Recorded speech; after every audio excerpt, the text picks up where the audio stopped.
I hope ये मैं Audible, मेरा आवाज आ रहा है। So let's start. तो ये आपका पहला पीवाईक्यू है, ठीक है। आपको ये सॉल्व करना है। Who was the chairman of the union constitution committee of the constituent assembly of India? Union constitution committee के चेयरमैन कौन थे? भारतीय संविधान सभा की संघीय संविधान समिति के अध्यक्ष कौन थे?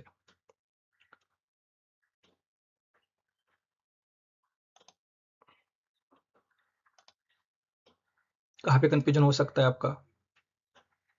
आपको पता है पटेल कौन सी कमेटी को चेयर कर रहे थे, जवाहरलाल नेहरू कौन से कमेटीज को चेयर कर रहे थे, राजेंद्र प्रसाद कौन से कमेटीज को चेयर कर रहे थे? तुरंत आने चाहिए माइंड में नाम। बी आर अम्बेडकर कौन से कमिटीज को चेयर कर रहे थे? क्या एलिमिनेट कर सकते हो आप?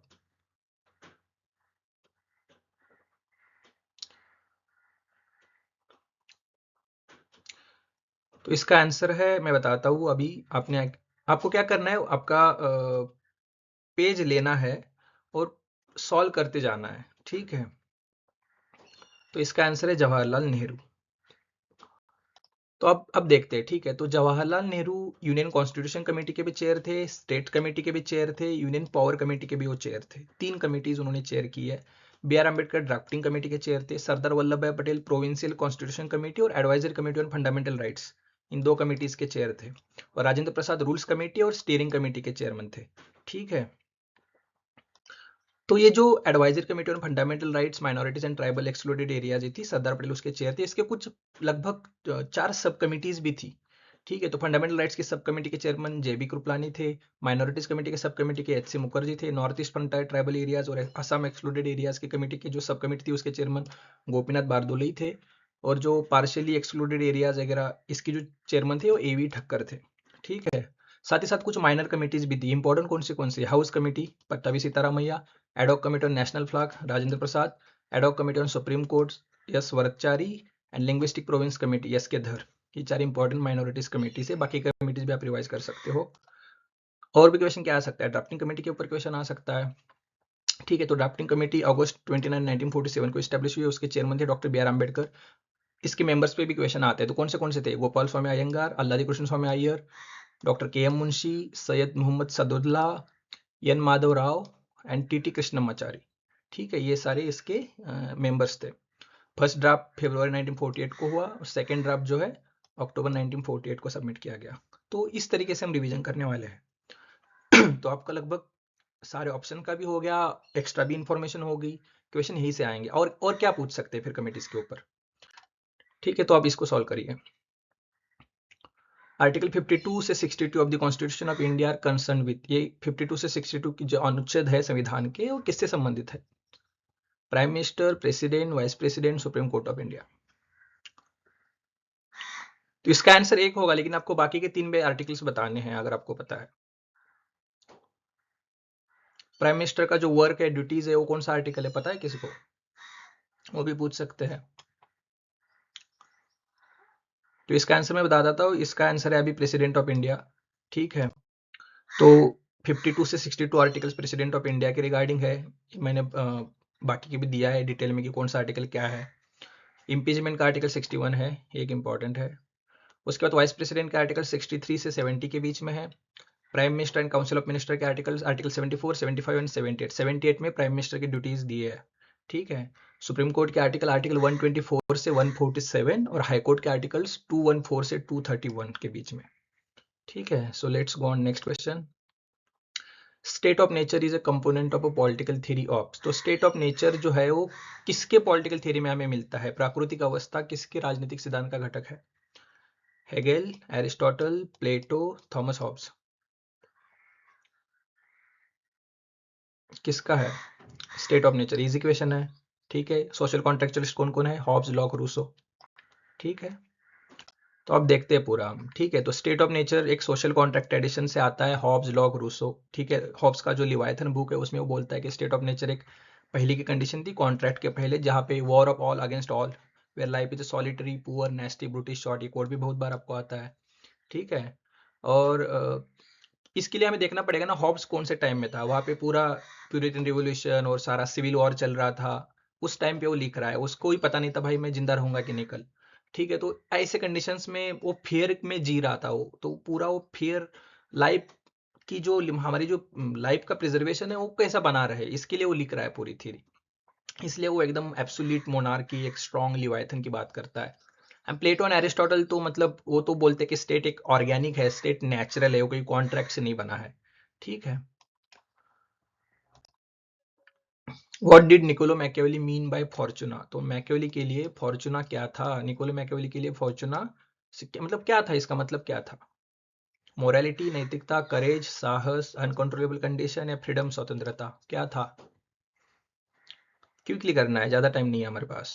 ठीक है, तो हमें क्योंकि लगभग हमें 400 PYQ सॉल्व करने हैं, तो इसका आंसर है अनकंट्रोलेबल कंडीशंस। ठीक है, तो वो डिवाइड करते हैं वर्च्यू एंड फॉर्चूना। फॉर्चूना मतलब हमारे हाथ में चीज़ें नहीं है। ठीक है, वर्च्यू मतलब जो हमारे स्किल्स है, प्रैक्टिकल जो भी हम कर सकते हैं, हमारे जो कैपेबिलिटी में है। तो जो फॉर्चूना है वो अनकंट्रोलेबल कंडीशन है। तो in prince Machiavelli was a fortuna to refer a luck और chance, unpredictable circumstances and uncontrollable conditions that affect human life. In contrast जो वर्च्यू होते हैं वो हमारे एबिलिटी, स्किल, एनर्जी रिफ्लेक्ट करते हैं। ठीक है, वर्च्यू मतलब ऐसे मोरालिटी नहीं। तो इस तरीके से इसको वो देखता है।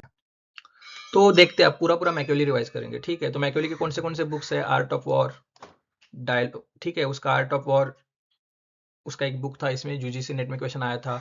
हिस्ट्री ऑफ फ्लोरेंस, उसके बाद discourses on Levi, discourses book कहा जाता है, डीयूटी में क्वेश्चन आया था। ठीक है, इसके बाद प्रिंस सबसे इंपॉर्टेंट है, यूजीसी नेट में आया था 2022 में इसके ऊपर क्वेश्चन। और उसके बाद अदर भी वर्क्स है, क्लीजिया, गोल्डन एस, ठीक है, पावर। तो ये यही पूछेंगे और क्या पूछेंगे। और भी उसको चाइल्ड ऑफ रेनेसांस कहा जाता है। स्टेट, सबसे पहले state as a modern state की कंसेप्ट किसने यूज की है? मैकियावेली ने यूज की है। Man forgets the death of his father but not a patrimony. वो मतलब उसके फादर की भी डेथ हो गई, किसने मारा भी है फादर को तो वो भूल जाएगा, लेकिन वो प्रॉपर्टी किसी ने उसकी छीनी तो वो नहीं भूलेगा मतलब। ठीक है, तो ये मैकियावेली का ही कोट है। सिविक वर्च्यू की बात वो कौन करता है? तो डिस्कोर्सेस में मैकियावेली ही करता है। सक्सेस इज वर्च्यू कौन बोलता है? मैकियावेली बोलता है। फॉर्चूना वर्च्यू ये कंसेप्ट किसका है? मैकियावेली का है। State as a power, Machiavelli, Hobbes दोनों भी स्टेट को एज अ पावर देखते हैं। एटीट्यूड टुवर्ड्स चर्च, वो एंटी चर्च था। ठीक है, एंटी रिलीजन नहीं था। क्योंकि चर्च, उसको लग रहा था कि इटली का यूनिफिकेशन करने में चर्च आड़े आ रहा है, चर्च बीच में आ रहा है, वो यूनिफिकेशन नहीं होने दे रहा। ठीक है। And who introduce secularism? तो ये भी मैकियावेली है, इसलिए उसको हम father of modern political science भी कहते हैं। क्योंकि अगर हम एंशियंट टाइम में चले जाए, ग्रीक्स, प्लेटो, एरिस्टोटल के, तो पॉलिटिकल साइंस या politics was a part of ethics, और फिलोसॉफी का पार्ट था, एक सब पार्ट था। मेडिवल टाइम में स्कोलेस्टिक्स, या जिसको हम बोल सकते हैं रिलीजियोसिटी का पार्ट था पॉलिटिक्स, और उसको as a political science, as a independent discipline establish करने का काम मैकियावेली ने किया है। ठीक है, तो इसलिए हम उसको father of modern political science भी कहते हैं। Best form of government Republican government है, बेस्ट फॉर्म ऑफ गवर्नमेंट, लेकिन इन नॉर्मल टाइम्स। ठीक है। लायन एंड फॉक्स का कंसेप्ट, प्रिंस को लायन एंड फॉक्स दोनों जैसा होना चाहिए, ये भी मैकियावेली का है। मैकियावेली का प्रिंस ड्यूअल मोरालिटी की बात करता है वो। ठीक है, सिटीजन आर्मी की बात करता है। So Machiavelli's political thoughts represented more of a pagan revival rather than Protestant religion. ठीक है। And Machiavelli के books, Prince, Discourses, Florentine History वगैरह वगैरह। So next, निकोमेकियन इथिक्स, ये किसका बुक है? ये तो इजी क्वेश्चन है, लगभग सबको पता ही होगा। ठीक है, तो निकोमेकियन इथिक्स एरिस्टोटल का बुक है। अब साथ ही साथ हम एरिस्टोटल के सारे बुक्स भी करेंगे और प्लेटो, लॉक और रूसो के भी सारे बुक्स करेंगे। ठीक है, तो एरिस्टोटल का बुक है जिसमें वो eudaimonia, happiness as a virtue, highest good, इसकी बात करता है ना। मतलब हैप्पीनेस कब मिलेगा? जब हम हाईएस्ट एक्टिविटी में पार्टिसिपेट करते हैं। कौन सी एक्टिविटी हाईएस्ट है? जब हम डिलिब्रेशन में पार्टिसिपेट करते हैं, गवर्नेंस में पार्टिसिपेट करते हैं, एडजुडिकेशन में पार्टिसिपेट करते हैं, तो ही हम खुद को रियलाइज करते हैं और वो हैप्पीनेस टूवर्ड्स हैप्पीनेस लेके जाता है। ठीक है, इसके बाद उसके कौन से प्लेटो के इंपॉर्टेंट बुक्स देते हैं? Apology, Crito, Gorgias, Republic, Meno, Republic. इसने पहले बुक 1 लिखा था, बाद में बाकी का यहाँ पे लिखा है उस मेडिवल टाइम्स में। मतलब उसका जो प्लेटो के लाइफ में जो बीच का काल हम जिसको बोलते हैं, स्टेट्समैन, टीएमएस और लॉज, ये प्लेटो की इंपॉर्टेंट बुक्स है। एरिस्टोटल के इंपॉर्टेंट बुक्स कौन से है? Nicomachean ethics, Eudemian ethics, politics, rhetoric, poetics. ठीक है। जॉन लॉक की इंपॉर्टेंट बुक्स कौन से है? Two tracts on government, essays on the law and nature, a letter concerning toleration, true treatise of government, and essay concerning human understanding. ठीक है, तो यहाँ पे टू ट्रीटीज इन गवर्नमेंट और नेचुरल राइट्स की बात करता है, लाइफ, लिबर्टी, प्रॉपर्टी, इसके ऊपर बार बार क्वेश्चन आता है। तो देखते हैं अभी क्या क्या पूछते हैं। रूसो के कौन से बुक है? Discourses on arts and science, discourses on the origin and inequality, the social contract, email on education, etcetera etcetera. ठीक है, इसके ऊपर ये बुक्स देखो अच्छे से। जनरल विल की बात करता है वो सोशल कॉन्ट्रैक्ट में। जनरल विल क्या है उसको भी पूछ सकते हैं। Man is born free but everywhere he is in change, ये भी उसका कोट है। अब देखते चलो, फॉर एरिस्टोटल यूडेमिनिया, मैंने अभी बताया यूडेमिनिया क्या है यूडेमिनिया अरिस्टोटल के लिए। अरस्तु के लिए यूडेमिनिया क्या है? राज्य है, लोग है, त्रासदी है, मानव कल्याण है, क्या है? तो इसका आंसर है मानव कल्याण, ह्यूमन गुड। ठीक है, हैप्पीनेस। क्योंकि प्लेटो, एरिस्टोटल एक टेलियोलॉजिकल थिंकर्स बोलते हैं उसको हम, कि वो बोलते हैं कि हमारी लाइफ टुवर्ड्स सर्टेन एंड जा रही है, अल्टीमेट एम डिसाइडेड है, या सॉर्ट ऑफ मतलब वो हमें अचीव करना है। तो वो क्या है? तो एक ह्यूमन गुड, एक हैप्पीनेस, एक फ्लरिशिंग लाइफ जीनी है हमें। ठीक है, तो happiness, flourishing, ultimate end to which all human actions aim, activity of the soul in accordance with the virtue. ठीक है, सुख, समृद्धि, सर्वोच्च मानव कल्याण। तो देखते हैं अरिस्टोटल को और अच्छे से पढ़ेंगे। तो ठीक है, तो अरिस्टोटल के ऊपर क्या क्या क्वेश्चंस आए थे?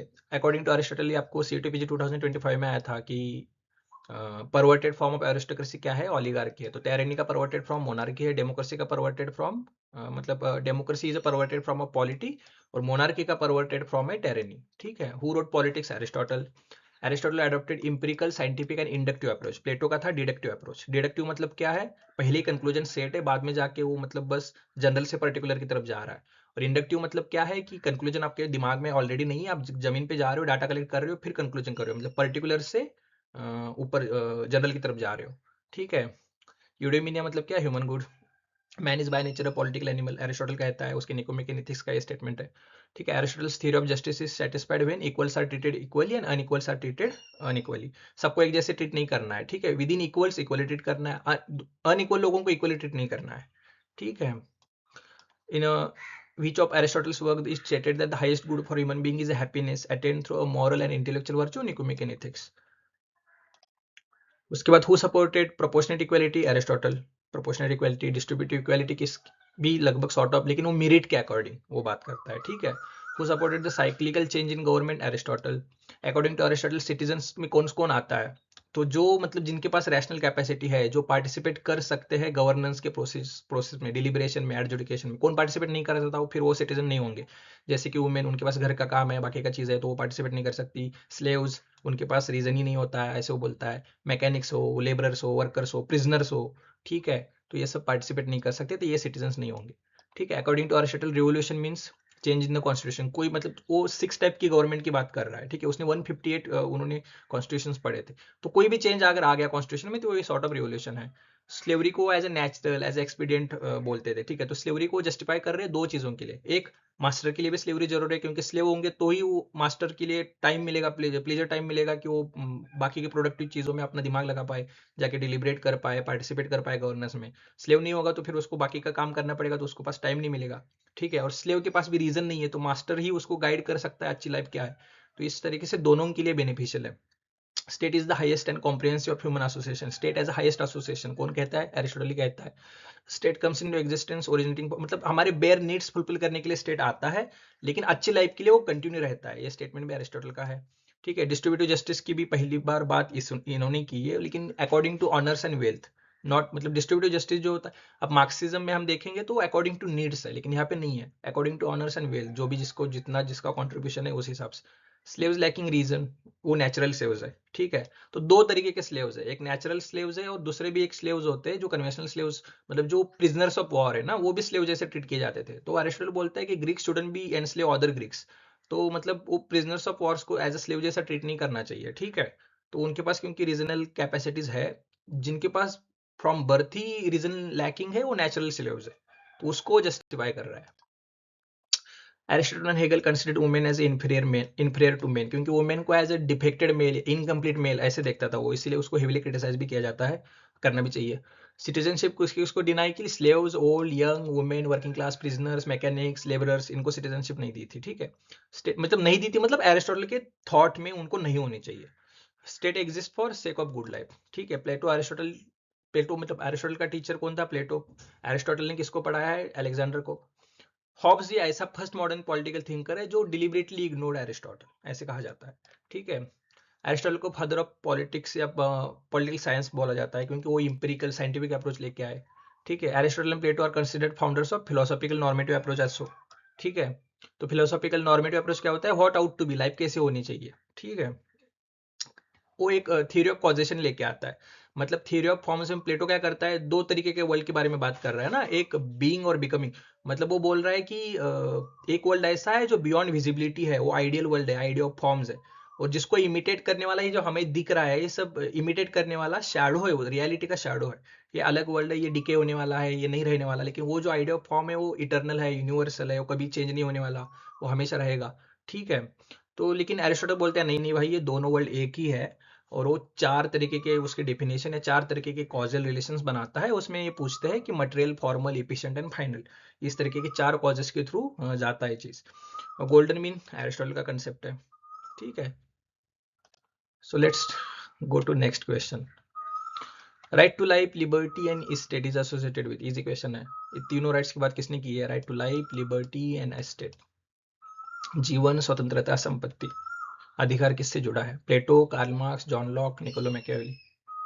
इसका आंसर क्या है, गेस करो या लिखो या पेपर लेके बैठो। इसका आंसर है जॉन लॉक। ठीक है, तो आप पूरा पूरा लॉक भी देखेंगे हम। सेकंड ट्रीटीज ऑफ गवर्नमेंट जो उसका बुक था, उसमें लाइफ, लिबर्टी एंड स्टेट की वो बात करता है। Preservation of this right is primary reason for people enter into social contract. Social contract हम इसीलिए करते हैं क्योंकि हमारे तीन राइट्स प्रिजर्व रहे, बन के रहे। ठीक है, अब उसके अदर मेजर वर्क्स कौन से द लेटर कंसर्निंग टॉलरेशन, यहाँ पे रिलीजियस फ्रीडम की वो बात करता है, टॉलरेंट होना चाहिए सोसाइटी में, टॉलरेंस होना चाहिए। ट्रू ट्रीटीज ऑफ गवर्नमेंट, ठीक है, यहाँ पे वो फिल्मर को क्रिटिसाइज कर रहा है। And social contract, natural rights की बात यहाँ पे वो कर रहा है। ठीक है, तो ये उसके बाद ऐसे कंसर्निंग ह्यूमन अंडरस्टैंडिंग, यहाँ पे कंसेप्ट ऑफ टेबुलर रसा। टेबुलर रसा क्या है, वो बोलता है कि जन्म से हमारे अंदर इननेट कोई क्वालिटीज नहीं होती है, हम एक्सपीरियंस से सीखते हैं, हम चीजें देख के हमारे सेंसेस से सीखते हैं। मतलब जो भी हमारे सेंसेस होते हैं, हम देखते हैं, ऑब्जर्व करते हैं, किसी भी चीज को हम छूते हैं, वहां से हमें चीजें पता चलती है। तो जन्म से तो ऐसे कुछ नहीं होता, ब्लैंक स्लेट जैसा हमारा होता है, मतलब, तो ये कंसेप्ट है। ठीक है, इसके ऊपर क्वेश्चन आएगा, देख लेना आप, इसको दिमाग में रखना है। Second letter on toleration, third letter on toleration, fourth letter on toleration, etcetera etcetera. Some thoughts concerning education, reasonableness in Christianity, fundamental constitution of Carolina को ड्राफ्ट करने में भी सॉर्ट ऑफ हेल्प की थी। तो इस टाइप के उसके मेजर वर्क्स है।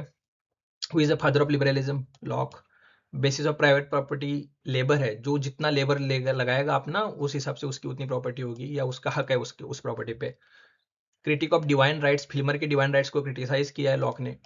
Power is a trust, lock बोलता है। स्टेट ऑफ नेचर कैसा है लॉक के लिए, पीसफुल, गुड, पीसफुल है, गुडविल है वहां पे, ठीक है, सब शांति से चल रहा है। लेकिन तो भी फिर हम क्यों कॉन्ट्रैक्ट कर रहे हैं, अगर पीसफुल ही है, गुडविल ही है, तो भी हम कॉन्ट्रैक्ट क्यों कर रहे हैं, क्योंकि फिर एडजुडिकेशन कौन करेगा ना, मतलब क्रिमिनल एक्टिविटी किसने की है और वही जज बना रहेगा, तो फिर दिक्कत हो जाएगी। ठीक है, तो ये सब कुछ कुछ इश्यूज होंगे तो भी, तो इसलिए कॉन्ट्रैक्ट में आते हैं। ठीक है, तो thinker associated with civil society, limited governance, ये भी लॉ का ही कंसेप्ट है। Empiricism, all knowledge comes from the sense of experiences. ठीक है, और natural right, life, liberty, property. So let's go on the next question. Repressive state apparatus, ये किसने कंसेप्चुलाइज किया था, कुछ याद आ रहा है, repressive state apparatus, ideological state apparatus. Robert डाल, स्टीवन ल्यूक्स, लुइस अल्थुजर, ग्रामसी। ग्रामसी का कौन सा कॉन्सेप्ट है जो आपको याद आ रहा है, हेजेमनी। स्टीवन ल्यूक्स क्या करता है, वो थ्री फेसेस ऑफ पावर्स की बात करता है। ठीक है, एक पावर ओवर अदर्स, एक होता है, थर्ड होता है पावर एज एजेंडा सेटिंग, क्या होता है और कौन सी पावर होती है, डिस्टॉर्टिंग माइंड्स को डिस्टॉर्ट करने वाला भी एक पावर होता है। ठीक है, तो इसका आंसर क्या है, इसका आंसर है लुइस अल्थुजर। वो दो तरीके के स्टेट की बात कर रहा है, एक होता है आइडियोलॉजिकल स्टेट अपैरेटस, जहाँ पे कोercion का यूज नहीं होता, स्कूल्स, फैमिली, मीडिया, चर्च, ये सब भी जो प्रेवेलेंट कैपिटलिस्ट कंडीशन है उसको नॉर्मलाइज, यही स्टैंडर्ड है, यही नॉर्मल है, ये उसको नॉर्मलाइज करने का काम करते हैं। और ये जब फेल होता है ना, तभी मतलब दूसरा वाला जो रिप्रेसिव स्टेट अपैरेटस आता है। उसमें फिर आपकी पुलिस आर्मी कोड्स ये सब वायलेंस फोर्स का यूज करते हो। ठीक है, तो इस तरीके से दो इसमें डिवाइड किया है। लुइस अल्थुजर ने एक मार्क्सिस्ट थिंकर थे। ठीक है, यही हमें देखने को मिलता है जब वो यंग मार्क्स और मतलब लेटर मार्क्स, दो तरीके के डिवीजन भी अल्थुजर ही करते हैं। So next question, Robert Morrison MacIver wrote the following book. कौन सा बुक लिखा है इन्होंने, रॉबर्ट मॉरिसन मैकलियोर ने? The modern state, Leviathan, modern prince, Homo Sacer. अब सबसे पहले एलिमिनेट, ठीक है हमें नहीं पता, ये थिंकर हमें नहीं पता कौन है भाई, ये रॉबर्ट मॉरिसन नाम ही नहीं सुना हमने। लेकिन सबसे पहले तो लिवायतन तो जाएगा, ये तो हमें पता है कि ये हॉब्स का बुक है, तो ये तो चला गया। अब बचा क्या, होमोसेकर, मॉडर्न प्रिंस, मॉडर्न स्टेट। अगर हमें हमारा सिलेबस भी सही से किया है तो और एक ऑप्शन एलिमिनेट हो सकता है, ये है मॉडर्न प्रिंस, क्योंकि हमें पता है ये ग्रामसी का बुक है। ठीक है, तो ग्रामसी तो सबको पता है, तो ग्रामसी के बुक में मॉडर्न प्रिंस आता है, तो ये भी गया। मॉडर्न प्रिंस किसको कहा है ग्रामसी ने? पॉलिटिकल पार्टी जो भी होगी उसको मॉडर्न प्रिंस कहा है। ठीक है, तो बच्चा आप मॉडर्न स्टेट और होमोसेकर, अगर आप इन दोनों में से कोई भी लगा गया होगा, गलत भी होगा तो मुझे बुरा नहीं लगेगा। ठीक है, लेकिन इन दोनों को तो बिल्कुल नहीं लगाना था। ठीक है, तो इसका आंसर है द मॉडर्न स्टेट। ठीक है, तो एक सोशियोलॉजिस्ट पॉलिटिकल साइंटिस्ट भी है जो प्लूरलिस्ट थ्योरी ऑफ सॉवरेनिटी की बात करते हैं मॉडर्न स्टेट में। हम्म, और जो होमोसेकर बुक है वो अगम्बन का है। ठीक है, द मिलीबैन पोलंजाज डिबेट। ठीक है, ये है मिलीबैन, ये है पोलंजाज। इनका डिबेट किसके रिगार्डिंग है? Party system, liberty, the nature of state in capitalism, justice. थोड़ा बहुत ऑप्शन में भी हिंट दिए इन्होंने।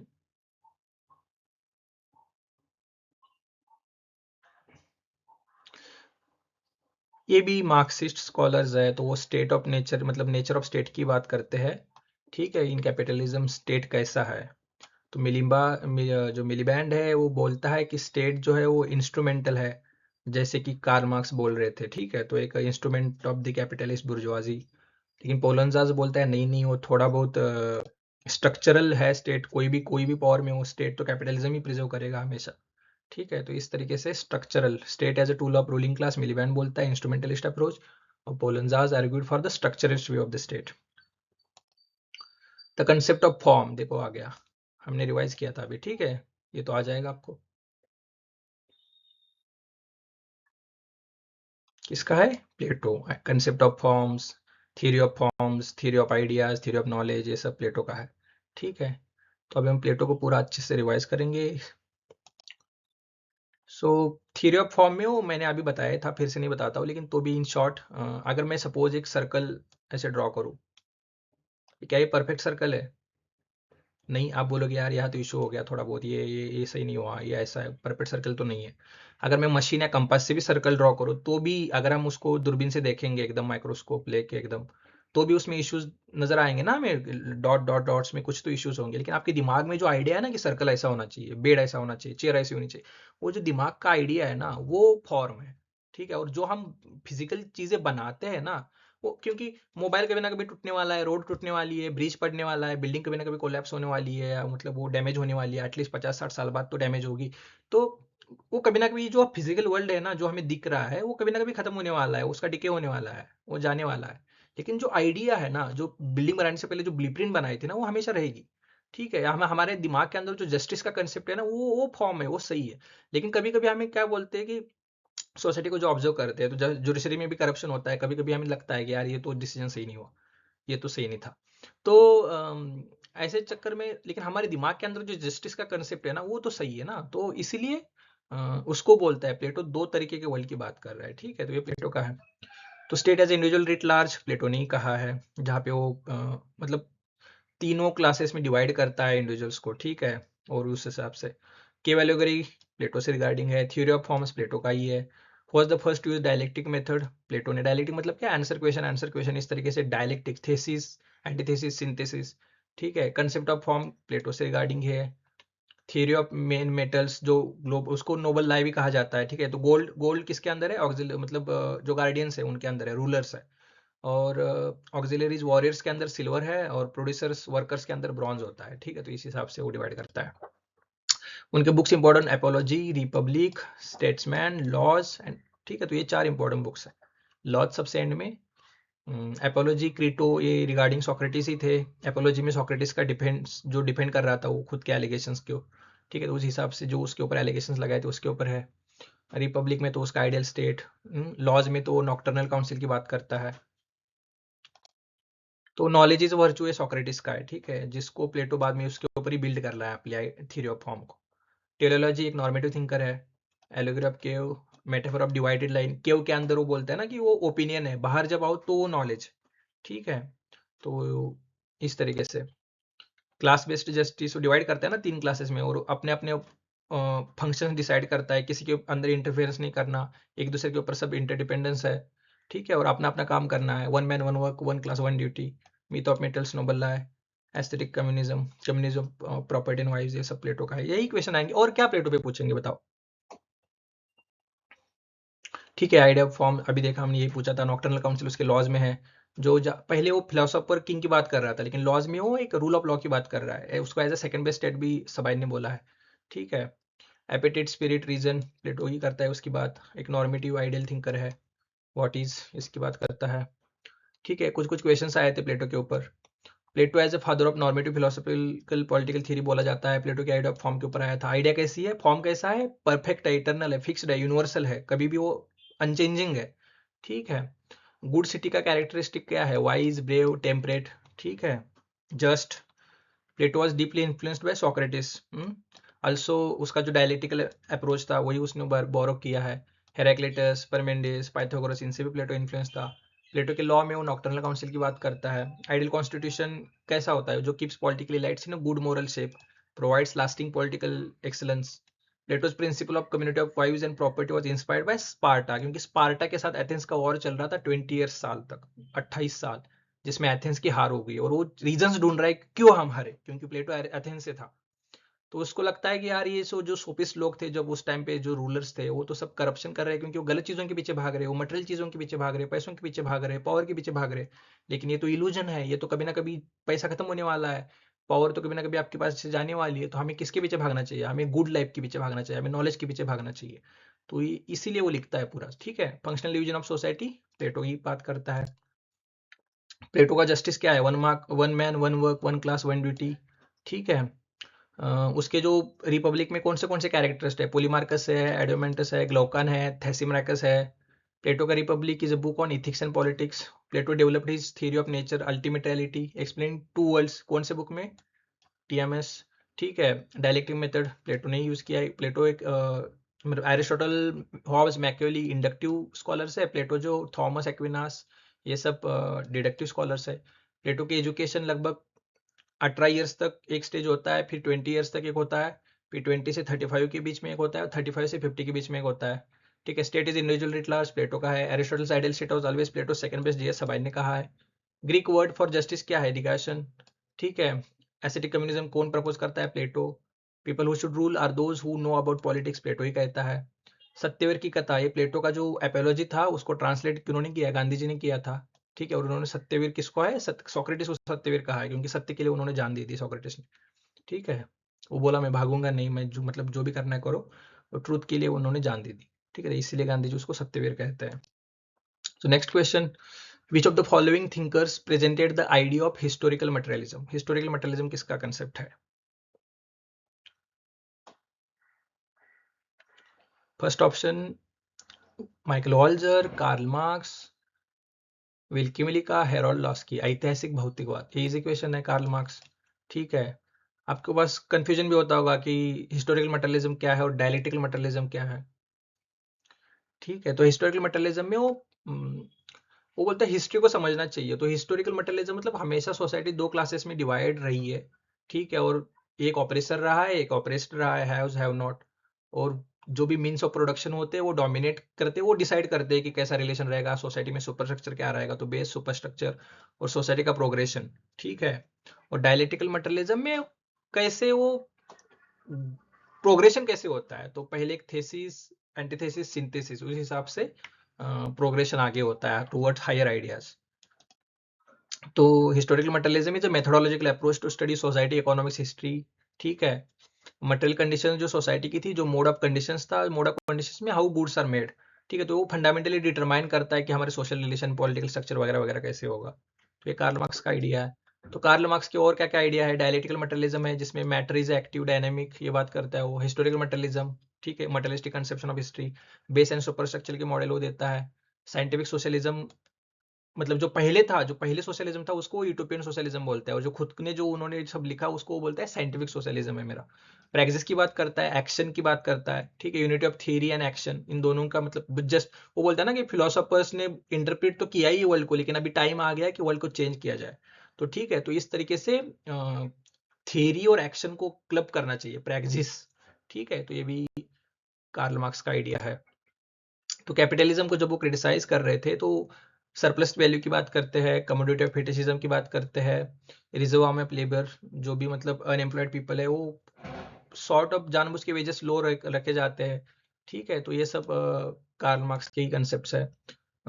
प्रोलेटेरिएट मतलब जो वर्कर्स है, लेबरर्स है, बुर्जुआजी जो कैपिटलिस्ट लोग है, ओनर्स ऑफ प्रोडक्शन है, petty bourgeoisie, small shopkeepers, middle class who eventually sink into the proletariat, ये सब भी एलिनेशन का कंसेप्ट, इसके ऊपर भी क्वेश्चन आएंगे।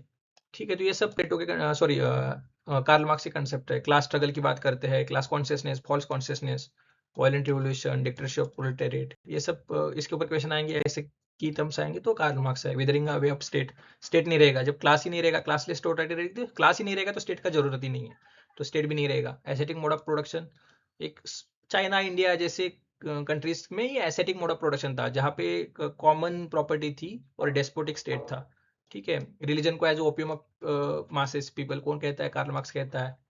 तो वर्कर्स जो है, जो प्रोलेटारिएट से, these are grave diggers of the capitalism. ठीक है, तो ये सब Karl Marx was influenced by, Marx किससे प्रभावित थे? जर्मन आदर्शवाद, फ्रांसीसी समाजवाद, अंग्रेजी एंड स्कॉटिश राजनीतिक अर्थव्यवस्था, English and Scottish political economy, French socialism, German idealism, या ऑल ऑफ द अबव?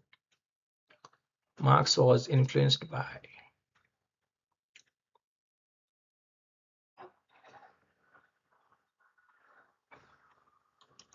इसका आंसर है all of the above.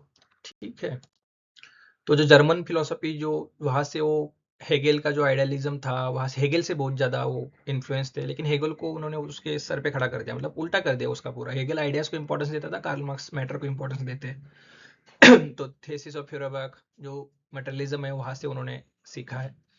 English political economy, Adam Smith, David Ricardo से लेबर थ्योरी ऑफ वैल्यू, क्योंकि surplus value जो है labour value create कर रहा है। ठीक है, तो जो उसका प्रॉफिट है वो तो कैपिटलिस्ट लोग, बुर्जुआजी लोग खा रहे हैं। और फ्रेंच सोशलिज्म से जो European socialist Saint Simon Fourier, वहां से भी उन्होंने सोशलिज्म सॉर्ट ऑफ एडॉप्ट किया है। तो तीनों से मतलब लगभग सबसे इन्होंने सीखा है, सबका इन्फ्लुएंस था।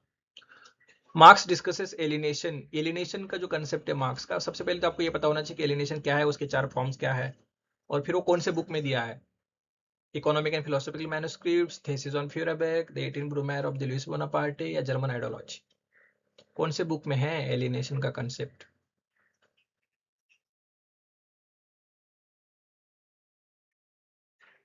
Think on it. इसलिए इससे हमें क्या पता चलता है कि एटलीस्ट जो की कंसेप्ट है वो कौन से बुक में है, कहता की कोट है तो वो कौन से बुक में है, ये पता होना चाहिए। जस्ट बुक के नाम करके जाओगे नहीं हो सकता है ना, जस्ट बुक के नाम पता होगे तो फिर आप बुक्स तो पता है, लेकिन ये कंसेप्ट कौन से बुक में है, जो की कंसेप्ट है ना, एटलीस्ट प्लेटो, एरिस्टोटल हो, जेएस मिल हो, जॉन रॉल्स हो, तो एटलीस्ट पता होना चाहिए कि जो की कंसेप्ट है उसको किसी थिंकर का, वो कौन से बुक से आ रहा है, क्योंकि उन्होंने बहुत बुक्स लिखे हैं। तो एलिनेशन जो है वो ईपीएम से है, ठीक है, इकोनॉमिक फिलोसॉफिकल मैन्युस्क्रिप्ट से। सो कैपिटलिज्म में workers are alienated, they are estranged. ठीक है, अपने खुद से भी, प्रोडक्शन से भी, जो प्रोडक्ट तैयार कर रहे हैं उससे भी, फेलो वर्कर से भी, किसी का किसी के साथ संबंध नहीं, वो मैकेनिक की तरह बस वो चीज करते जा रहे हैं। ठीक है, तो अब देखते हैं कार्ल मार्क्स का पूरा। ठीक है, तो ईपीएम जो है, इकोनॉमिक एंड फिलोसॉफिकल मैन्युस्क्रिप्ट, 1844 में लिखा उन्होंने। ठीक है, तो under capitalism labour creative human expression becomes a commodity degrading the worker.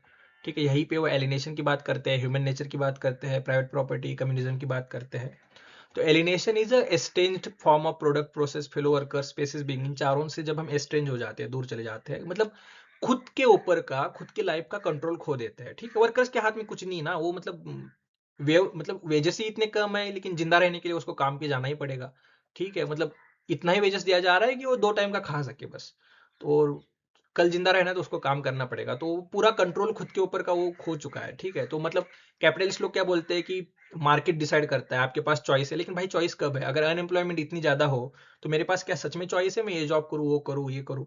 अगर मतलब चॉइस भी होगी तो भी वेजेस ही इतने लो है कि मतलब मेरे पास कोई और ऑप्शन है ही नहीं। तो अपने ऊपर, अपने लाइफ के ऊपर, अपने डिसीजंस के ऊपर अपना कंट्रोल जब खो देता है कोई, ठीक है, फिर उसका जर्मन आइडियोलॉजी बुक है 1845-46 के अराउंड आया, जिसमें वो हिस्टोरिकल मटेरियलिज्म की बात करते हैं। Material conditions drives ideas, not vice versa, मतलब आइडियाज पहले नहीं, पहले मटेरियल कंडीशंस। ठीक है, तो ये कंसेप्ट यहाँ पे हमें देखने को मिलता है। उसके बाद द पॉवर्टी ऑफ फिलोसफी, ये बुक आया। ठीक है, इसके बाद ये इस सॉर्ट ऑफ इसको यंग मार्क्स बोलते हैं। ठीक है, ये जो अल्थुजर ने डिवाइड किया था सॉर्ट ऑफ। उसके बाद मैच्योर मार्क्स में हमें देखने को मिलता है कम्युनिस्ट मैनिफेस्टो 1848 में आया। ठीक है, जिसमें क्लास स्ट्रगल की बात वो करते हैं। उसके बाद 18 ब्रूमायर ऑफ लुइस बोनापार्टे आया, जिसमें एक फेल रिवोल्यूशन का अटेम्प्ट था वो, और मतलब वहां से कैसे फिर नेपोलियन टेक ओवर करता है, और बाद में ये सब उस स्टेट का पूरा एनालिसिस वगैरह वगैरह। देन ग्रिंडाइज, एंड उसके बाद the contribution to the critique of the political economy आया, जहाँ पे बेस्ड स्ट्रक्चर उसके ऊपर और बिल्डअप किया है। उसके बाद दास कैपिटल आया है 1867 में, वॉल्यूम 1। ठीक है, उसमें सरप्लस वैल्यू, कम्युनिटी फेटिशिज्म, ये सब उसमें डिस्कस किया है। Capital is a dead labour, इस तरीके से लिखा है। ठीक है, उसके बाद सिविल वॉर इन फ्रांस 1871 में आया है, जिसमें डिक्टेटरशिप ऑफ प्रोलेटारिएट, डायरेक्ट डेमोक्रेसी, ये कुछ आइडियाज हमें मिलते हैं। उसके बाद क्रिटिक ऑफ द गोता प्रोग्राम, ये 1875 में आया है। ठीक है, तो इस तरीके से इसको पूरे को देखना पड़ेगा। The history of all historic existing societies, history of class struggle, ये जो इंपॉर्टेंट कोट है कम्युनिस्ट मैनिफेस्टो का कोट है। ठीक है, तो कार्ल मार्क्स ने क्या कौन से बुक्स लेके आया? हमें अभी लगभग सब देखा ही, लेकिन आपको अगर इमेज में दिक्कत आ रही होगी तो critique of Hegel philosophy of right 1843 को, देन ईपीएम, उसके बाद thesis on Feuerbach, then poverty of philosophy, class struggle in France 18 Brumaire of Louis Bonaparte, Grundrisse, then contribution to the critique of political economy, then value wise and profit, Das Capital, Civil War in France, the critique of Gotha program, Das Capital volume 2 and 3। ठीक है, joint works, मतलब marks ने angles के साथ मिलकर क्या क्या लिखा है? Holi family, German ideology, communist manifesto, दोनों ने मिलकर लिखा है। देन एंगल्स ने कौन से बुक लिखे हैं? Anti Duhring, then socialism, utopian and scientific, the origin of the family, private property in state, ये भी एक इंपॉर्टेंट बुक है। ठीक है, तो लेट्स गो मार्क्स के related concept see. Which ideology is associated with the concept of absence of government? Absence of government, government होना ही नहीं चाहिए। भाई कम्युनिटेरिज्म ऐसे बोलता है क्या? Anarchism, अराजकतावाद, environmentalism, liberalism. अब यहाँ पे कंफ्यूजन कहाँ हो सकता है? देखो, इसका तो आंसर एनार्किज्म है। ठीक है, मैं बता देता हूँ।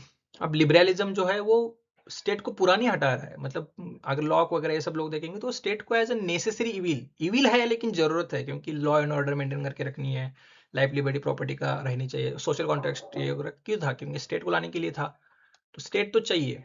ठीक है, तो लेकिन एनार्किस्ट जो है ना, वो बोलते हैं कि स्टेट को अननेसेसरी इविल, मतलब जरूरत ही नहीं है उसकी। गांधी जी है, या जो फिलोसॉफिकल एनार्किस्ट कहते थे खुद को, तो ये सब एनार्किज्म है, वो स्टेट नहीं चाहता। ठीक है, तो यही यहाँ पे एक्सप्लेन किया हुआ है पूरा कि स्टेटलेस सोसाइटी रहनी चाहिए, क्योंकि तो ही इंडिविजुअल को हाईएस्ट लेवल ऑफ फ्रीडम रहेगा।